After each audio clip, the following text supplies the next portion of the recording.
মানুষ আর ওই মুহাম্মাদের কাছে যাবে না। তারা ষড়যন্ত্র করা শুরু করে দিল।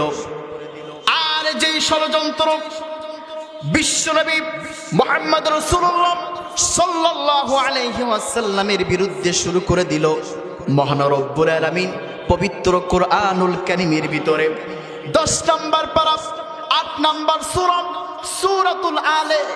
সূরাতুল আনফালের 30 নম্বর আয়াতের ভিতরে আল্লাহ জানিয়ে দিলেন, ওয়া ইয ইয়ামকুরু বিকাল্লাযীনা কাফারু লিইউসবিতুকা আও ইয়াকতুলুকা আও ইয়াখরিজুক ওয়া ইয়ামকুরুনা ওয়া ইয়ামকুরুল্লাহ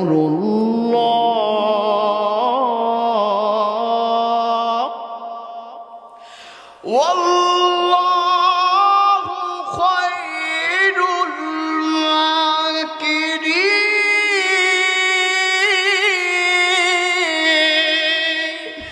জোরে বলুন আল্লাহু আকবার। আমার মহান রব্বুল আলামিন কোরআনের ভিতরে সুন্দর করে জানায় দিলেন সূরা আনফালের 30 নম্বর আয়াতে, নবী গো আর করোনা দেরি, হিজরত করতে হবে তাড়াতাড়ি। কাফেররা আপনার বিরুদ্ধে ষড়যন্ত্র শুরু করে দিয়েছে। এই আয়াতের তাফসীরের ভিতরে আমি ঢুকবো, এখন ঘটনার ভিতরে ঢুকে যাব। আসুন সেই ষড়যন্ত্রগুলা কি যে আমার নবীর বিরুদ্ধে করা শুরু করে দিল তারা। আবু জাহেল, উতবা, শাইবা, ওয়ালিদ ইবনে মুগীরা সহ আবু জাহেলের মতো পাওয়ারফুল নেতা, মদিনার কাব বিন আশরাফ সহ নবীজির বিরোধিতা করা শুরু করে দিল। সেই বিরোধিতা হলো সকলেই এক জায়গায় দারুন নাদওয়া নামক জায়গায় একত্রিত হলো, সমাবেশ শুরু করা হলো, বৈঠক করলো তারা। এই বৈঠকের ভিতরে আশ্চর্য বিষয়, ইবলিস শয়তানও মানুষের বেশ ধরে ওই বৈঠকে হাজির হলো। হাজির হওয়ার পরে এবার এক এক করে তারা তাদের মন্তব্য শুরু করতে লাগলো। বলা হলো, তুমি বলো দেখি মুহাম্মাদের এই কালিমা কি করে স্তব্ধ করা যায়, মুহাম্মাদের এই দ্বীনের কথা কিভাবে বন্ধ করা যায়।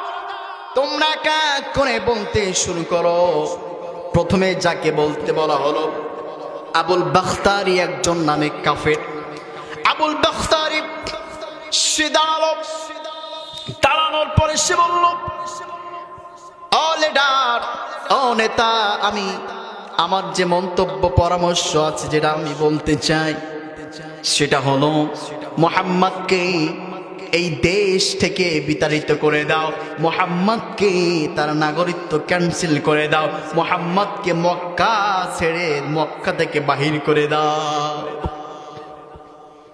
মক্কা থেকে তাকে বাহির করে দাও।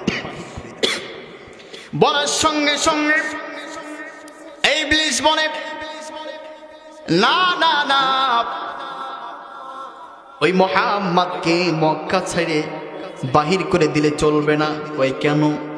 যদি মুহাম্মদ আমরা বলি সাল্লাল্লাহু আলাইহি ওয়াসাল্লাম, বিশ্বনবী জনাবে মুহাম্মদ রাসূলুল্লাহ সাল্লাল্লাহু আলাইহি ওয়াসাল্লামকে যদি এই মক্কা থেকে যদি বাহির করে দাও, অন্য দেশে যায়, এই নবীর মুহাম্মদের এত সুন্দর মায়াবী চেহারা, আল্লাহু আকবার, মুহাম্মদের এই সুন্দর চেহারা দেখা মানুষগুলা পাগল হয়ে যাবে। কোরআনের আলোচনা শুই না মানুষগুলা চাতক পাখির ন্যায় টোল দিয়ে তারা চলে আসবে মুহাম্মদের কাছে।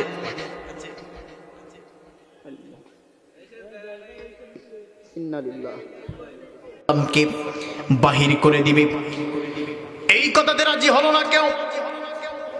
বাইরে যদি মুহাম্মদ সাল্লাল্লাহু আলাইহি ওয়াসাল্লাম হিজরত করে চলে যায়, মানুষগুলা তারা নবীকে দেখে পাগল হয়ে যাবে।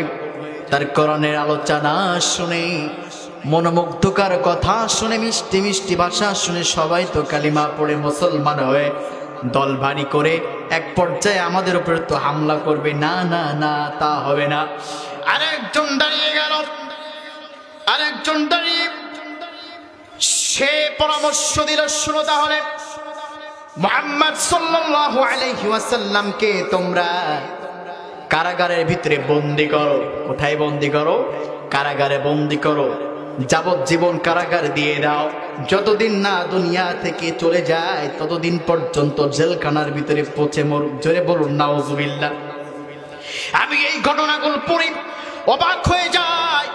তৎকালীন সময়ে আবু লাহাব, উতবা, শাইবা, ওয়ালিদ ইবনে মুগীরা, আবু জাহেল গোলাম দুনিয়া থেকে লাঞ্ছিত বঞ্চিত হয়ে দুনিয়ার জমিন থেকে তারা চলে গিয়েছে, কিন্তু তাদের উত্তরসূরি গোলা আজও পর্যন্ত এই জমিনে রয়ে গেছে। কথা বলেন ঠিক কিনা? হুজুরদের নিয়ে জ্বলনি আছে না নাই? হুজুরদের হক কথা বললেই পরে 144 ডালা হামলা মামলা দিয়ে দেয়, ঠিক কিনা? 144 ডালা হামলা মামলা কইরা অসংখ্য আলেমদেরকে ফাঁসির কাস্টে ঝুলিয়েছে। কথা বলেন ঠিক কিনা? শুধু তাই না, আমাদের নন্দিত একজন মুফাসসির আলেম আল্লামা দেলাওয়ার হোসেন সাইদি সাহেবকে তাকে বন্দী করে লাস্ট পর্যন্ত ইনজেকশন দিয়ে তাকে হত্যা করা হয়েছে। কথা বলেন ঠিক কিনা? আবু জেহেল, উতবা, শাইবা তারা দুনিয়া থেকে বিদায় নিয়ে চলে গেছে, তাদের যে কৌশল সেম সেই আকারে বর্তমানে স্বৈরাচারীরা আলেমদের উপরে, সাধারণ জনগণের উপরে তারা চাপিয়েছে। কথা বলেন ঠিক কিনা? 3 নম্বরে 2 নম্বর পরামর্শ থেকে ওরা রাজি হলো না। যদি মুহাম্মদকে কারাগারে যদি দিয়ে দাও তাহলে তার বংশধর গোলা আমাদের উপরে ক্ষিপ্ত হয়ে যাবে। শুধু তাই না, জেলখানার কয়েদি গোলা ও পাগল পারা হয়ে তারাও তো মুসলিম হয়ে যাবে, কালিমা গ্রহণ করবে। না না না, এটা হবে না, হবে না। এবার আবু জাহেল, নাম ছিল আবাল হাকিম। আবাল হাকিম মানে জ্ঞানের পিতা বলা হতো। ওরে এত জ্ঞান, আল্লাহর বিরোধিতা, রসুলের বিরোধিতা করার জন্য আবু জাহেল মূর্খের পিতা হয়ে গেছে। কথা বলেন ঠিক কিনা? আবু জাহেল বলল, আমি একটা পরামর্শ দিই, তোমাদের পরামর্শ কাজ হবে না, আমি ডাইরেক্টলি সাফ টু সাফ একটা কথা বলে দিচ্ছি। সবাই বলছে কি কথা বলো?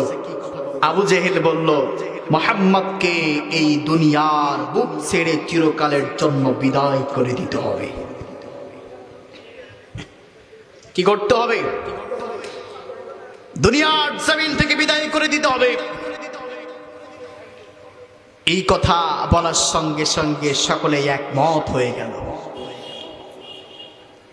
আমার প্রিয় ভাইরা, বিশ্বনবী জনাবে মুহাম্মদ রাসূলুল্লাহ সাল্লাল্লাহু আলাইহি ওয়াসাল্লাম তার বিরুদ্ধে ষড়যন্ত্র করলো, দুনিয়া থেকে তাকে বিদায় করে দিতে হবে। এই খবর আমার নবীকে আল্লাহ পাক রব্বুল আলামিন জানায় দিল, ও নবী, হিজরত করতে হবে, করোনার দেরি, চলে যাও তাড়াতাড়ি, মক্কা ছাড়ো, মদিনায় চলে যাও, আর তোমার মক্কায় থাকা হবে না, মক্কায় থাকা হবে না। আমার প্রিয় ভাইরা, শুধুমাত্র বিশ্বনবী জনাবে মুহাম্মদ রাসূলুল্লাহ